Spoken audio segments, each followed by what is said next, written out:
जय हिंद। देखिए, चाइना ने अभी नाकुला सेक्टर में कुछ घुसपैठ किया है जिसमें भारत के लगभग 4 जवान जख्मी हैं और चाइना के लगभग 20 जवान जख्मी है। ये हमेशा यही होता है, सोच रहे छोटे छोटे से आके कूचा के चले जाते हैं। सब कोई बात नहीं, जून में भी हम लोग कूचे थे, बेचारों का नामो गाँव पता नहीं चला और हम लोग तो अपने 26 जनवरी को उन्हें पुरस्कार भी दे रहे हैं सम्मान से।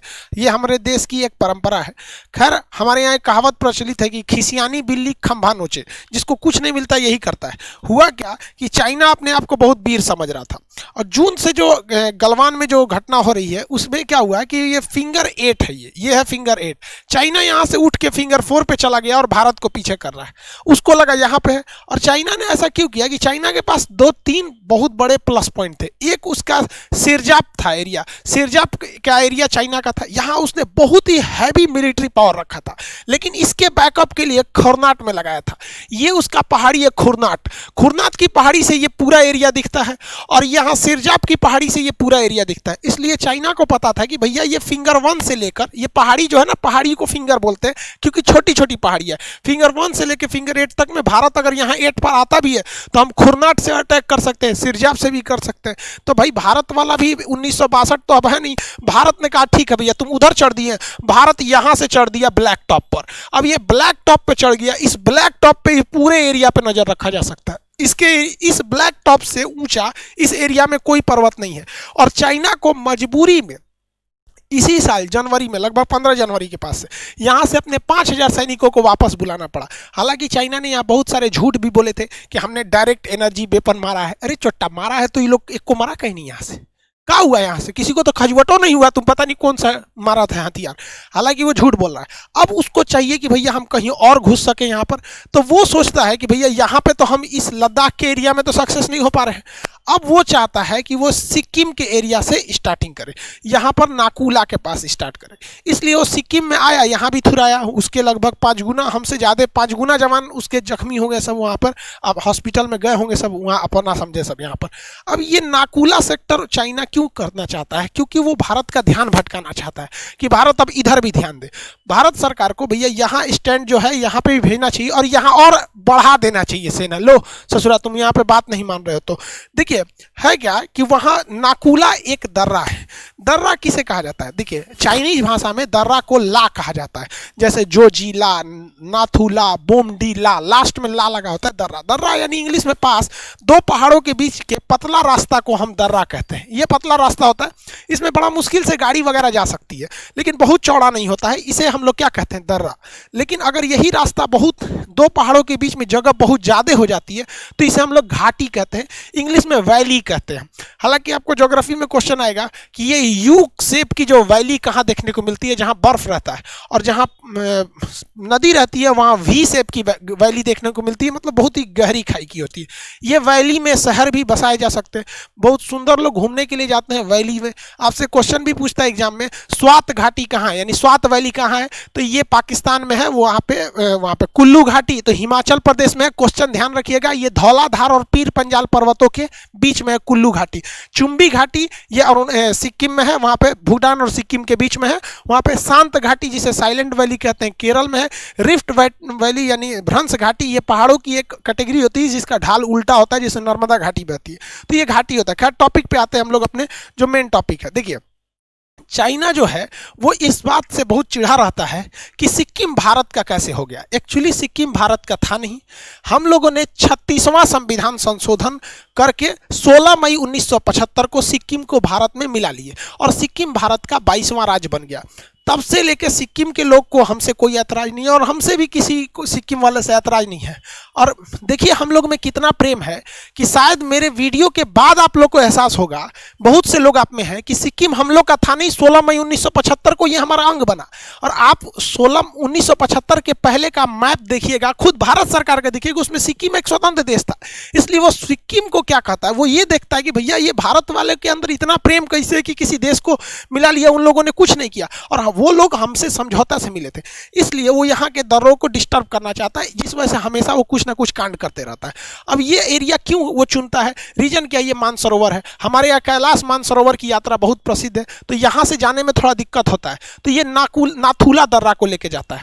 तो यहाँ पे दो दर्रा है, एक नाथुला है, एक जयलेपला है, एक नाकुला है। तो अभी जो विवाद चल रहा है वो नाकुला के पास चल रहा है, वहाँ पिटाए हैं सब वहाँ के 20 गो सैनिक नाकुला के पास है। हालांकि कैलाश मानसरोवर की यात्रा नाथुला के पास से जाया जाता है।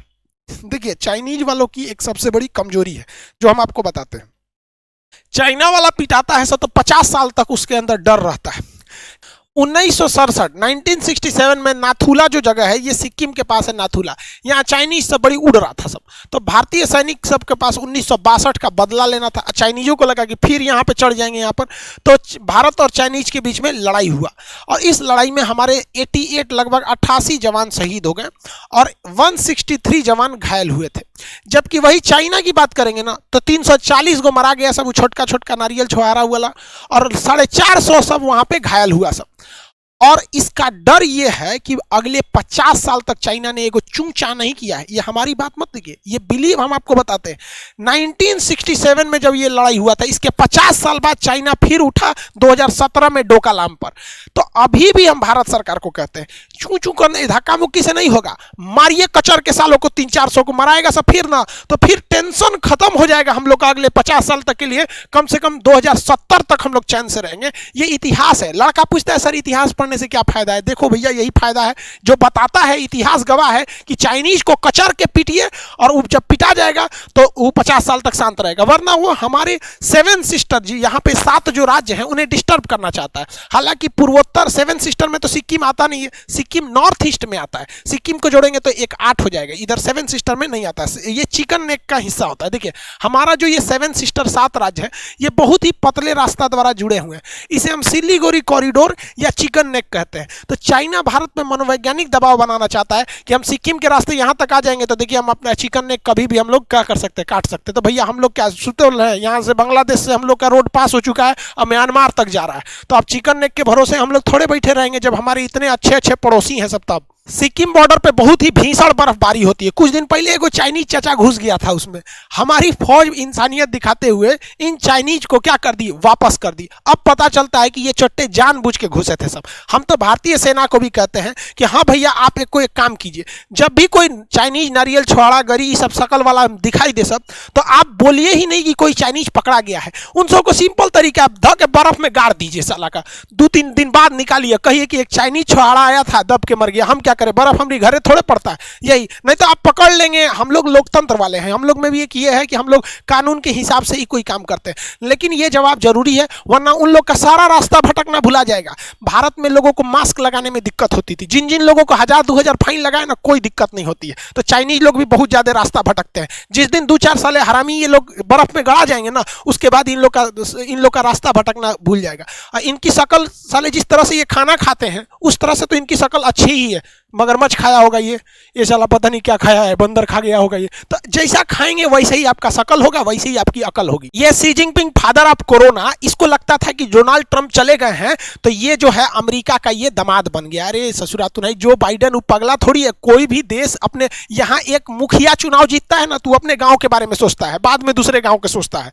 तो भैया देश के राष्ट्रपति हैं लोग, हम लोग पहले अपने बारे में, कोई भी अपने बारे में सोचेगा। तो ये बहुत उड़ रहा था। ये क्या किया, इसका पड़ोसी देश है ताइवान, देखिए ताइवान को ही कहता है कि हमरा है, ताइवान को क्या कहता है, हमरा है। हालांकि ताइवान और इसका एक वीडियो हम बनाए हुए हैं, डिस्क्रिप्शन में उसका लिंक दे देंगे, आखिर जड़ की कहानी क्या है। लेकिन यहाँ देखिए, तो उसको लगा डोनाल्ड ट्रंप चले गए, जो बाइडेन कुछ करेगा नहीं, तो ये अपना एक टोही विमान यहाँ भेज दिया, इसके आसपास से में उड़ाने लगा, इसी के अगल बगल में उड़ाने लगा। उसको लगा कि ताइवान डर जाएगा। ताइवान जो है इसका अमेरिका से बहुत अच्छा संबंध है। ताइवान ने अमेरिका को फोन कर दिया, अमेरिका अपने राजनयिकों को यहाँ भेज दिया, यानी यहाँ पे बात समझने के लिए। और ये जो टोही विमान भेजे थे ना, इनका बाप भेज दिया अमेरिका इधर से इसके पास U2 विमान। ये ससुरा रहता कहीं है और है वहां से 200 किलोमीटर दूर तक निगरानी कर लेता है। चाइना बहुत भड़का वहां पे, चाइना लगा ऐसे वैसे करने, तो भैया डोनाल्ड ट्रंप की जगह बाइडेन आया, वो कहा कि भैया हम उसके उससे अपडेटेड वर्जन है। ये कैसे सोच लिया कि हम उससे खराब होंगे, हम उससे अपडेट हैं। उसने क्या किया, रूजवेल्ट अपना जो एयरक्राफ्ट कैरियर था उसको उड़ा दिया, और इस एयरक्राफ्ट कैरियर में इतने ज्यादा विमानों की क्षमता है, और ये पूरे अपने बैटल ग्रुप के साथ भेज दिया गया है। हद है भैया, ये तो हो गया दिल के अरमा आंसुओं में बह गए। तो बहुत ससुर तुमने तो पूरा बैटल ग्रुप के साथ है, और स्पष्ट वहां से जो बाइडेन के ऑफिस से कहा गया है कि अमेरिका अपने पड़ोसियों के लिए एकदम कृतबद्ध है, क्योंकि अमेरिका के सामने भी एक रास्ता है। देखिए, रूस की घोर बेइज्जती हुई, क्योंकि हम आपको एक वीडियो में भी बताए थे कि पूरी दुनिया भले आर्मेनिया के साथ है लेकिन जीतेगा अजरबैजान, क्योंकि रूस उसके साथ नहीं है, मतलब रूस आर्मेनिया का साथ नहीं दे रहा है। और पूरी दुनिया को देखते हुए रूस के नाक के नीचे से अजरबैजान ने आर्मेनिया को धो दिया, और धोने के बाद रूस की जो बेइज्जती हुई, इसीलिए अमेरिका नहीं चाहता है कि लोगों के अंदर ये खौफ बैठे कि हम मतलब अमेरिका के साथ भी रहने से कोई फायदा नहीं है। देखिए, रूस ने वहां कुछ नहीं कर पाया, आर्मेनिया को अपना जगह छोड़ना पड़ा, इसलिए अमेरिका इस चीज से सबक लेके स्पष्ट कर दिया है कि हम चीन की विस्तारवादियों नीतियों के खिलाफ हैं, चीन को ताइवान से बात करना चाहिए। और अभी तो खेल शुरू हुआ है, आगे देखिए क्या होता है। अभी जो बाइडेन चाइना पे और प्रतिबंध लगाएंगे, वो कैसे, तो समझिए। अमेरिका एक ऐसा देश है जो कोरोना को कंट्रोल करने में पूरी तरह से विफल रह गया है, और चाइना सबसे पहले और सबसे मजबूती से उसने काबू कर लिया इसको, बिना वैक्सीने का ससुरा काबू कर लिया। तो जो जो कंपनियां भाग रही थी चाइना से, अब वो कंपनियां अमेरिका छोड़ छोड़ के अब कहां जा रही हैं, चाइना में जा रही हैं। तो भाई साहब, चाइना में जो अमेरिका में कोरोना बहुत भयानक है, चाइना में कोरोना नहीं है, तो फैक्ट्री सब कहां जा रही है, चाइना में। अब जो बाइडेन से लोग सवाल पूछेंगे ना कि भैया चाइना जा रही है, आप चाइना पे प्रतिबंध लगाइए, तो जब उस चाइना पे प्रतिबंध लगाएगा तो फायदा होगा। तब वो कंपनी कहेगी भैया हम अमेरिका में प्लांट लगा नहीं सकते हैं क्योंकि यहाँ कोरोना है, बिजनेस चौपट है, चाइना में प्रतिबंध लगा है। तब कहाँ देखें, तो क्या पाकिस्तान देखेगा, भारत ना मिलेगा। तो भारत को यहां पे भी फायदा होने वाला है। और दूसरा, वैक्सीन के मैटर में भाई साहब पूरी दुनिया अभी भारत को और देख रही है। एक थोड़ा सा अशुभ घटना हो गई जो सीरम इंस्टीट्यूट में आग लग गई, लेकिन कोई बात नहीं है। कहा जाता है कि गोजर का एक पैर टूट जाता है ना तो वो लंगड़ा नहीं हो जाता है। यहाँ पर हम लोग को तो बहुत आदत है हम लोगों से ये सब चीज़ों को झेलने का, ऐसा नहीं है, हम लोग फिर खड़े हो जाएंगे। अब ब्राज़ील को जब हम लोगों ने वैक्सीन दिया था तो हनुमान जी का फोटो बनाकर उसने ट्वीट किया। ये पूरी भारत के लिए कितना गर्व की बात है कि भैया हम लोग आज भी मतलब किसी दूसरे के लिए एक संजीवनी से कम नहीं है हमारी दोनों वैक्सीन। हालांकि इसके कुछ ही साइड इफेक्ट देखे गए, तो भाई साहब करोड़ों में एक दो साइड इफेक्ट देखे जाएंगे, तो इसके लिए टोटल वैक्सीन को जिम्मेदार नहीं कह सकते। तो अभी पूरे देश को भारत से संबंध अच्छे रखने हैं, वरना वैक्सीन नहीं रहेगा तो तू ससुरा लगाते रह जाना। और हमारे पास बहाना भी है कि भैया हमारा जिससे संबंध खराब है हम उसको वैक्सीन नहीं देंगे, कहेंगे हमारे पास खुदे घटल है। अभी इमरान खान परेशान है कि कैसे भी भारत उनको वैक्सीन दे दे। अब वो दूसरा चक्कर लगा रहा है कि भारत देगा अफगानिस्तान को तो हम अफगानिस्तान से दुना रेट पे खरीद के लाएंगे। ये सब नहीं होने वाला है। देखिए, चाइना का सोचना है कि वो अरुणाचल प्रदेश और सिक्किम के एरिया को डिस्टर्ब करके रखे, और पाकिस्तान का सोचना है कि वो कश्मीर को डिस्टर्ब करके रखे। इसलिए वो धार्मिक उन्माद फैलाने के लिए, आतंकवादियों को चढ़ाने के लिए हमेशा कुछ ना कुछ कांड करते रहता है। लेकिन जब से 370 हटा है हमें कश्मीर काफी शांति देखने को मिला है। धीरे धीरे सब सही हो जाएगा। और अभी एक ऐसी घटना सामने आई ना जिसे देख के मतलब क्या बताएं हम आपको। एक भास्कर नाथ जी थे जो कश्मीरी पंडित थे, उनका श्रीनगर में इलाज चल रहा था। इलाज के दौरान वो 60 साल के बुजुर्ग थे, वो नहीं बचा पाए डॉक्टर, उनकी देहांत हो गई।